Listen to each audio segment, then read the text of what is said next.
I found out they lied about why they fired me, and the truth was worse than anything I'd imagined. For 3 years, I worked at a small family-owned restaurant as a server and occasional manager. The owners, a married couple named Tom and Linda, treated staff like family. Or so I thought. We celebrated birthdays together, helped each other during tough times, and built what felt like genuine friendships. Last April, Tom called me into the office on a Tuesday afternoon.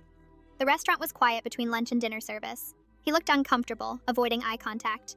He said they had to let me go due to budget cuts. Business was slow, and they couldn't afford to keep everyone. He apologized repeatedly and said it wasn't personal. I was devastated but tried to understand. I'd seen the empty tables during what should have been busy times.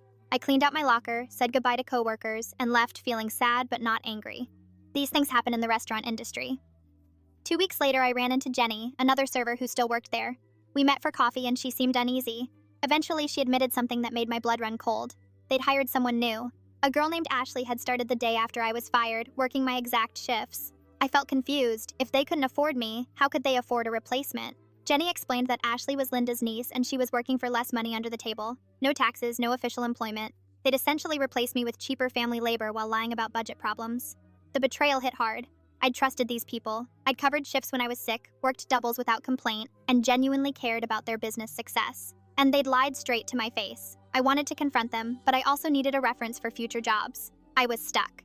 Then I spoke with my roommate Alex, who worked in HR at a corporate firm. He said what they did was potentially illegal on multiple levels. Firing me under false pretenses, hiring someone off the books, avoiding employment taxes. He suggested I contact the labor board. I wrestled with that decision for days. Part of me wanted to just move on and find another job, but another part felt like they shouldn't get away with treating people like this. If they'd done it to me, they'd probably done it to others.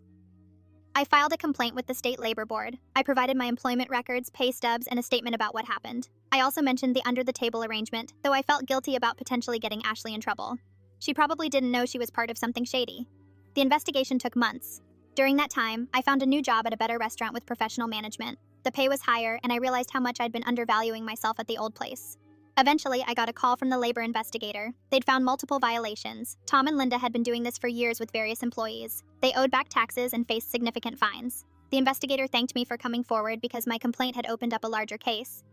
I never got an apology from Tom or Linda. I heard through mutual friends that they were angry at me for reporting them, which felt backwards. They'd created the situation through their own choices. The experience taught me important lessons.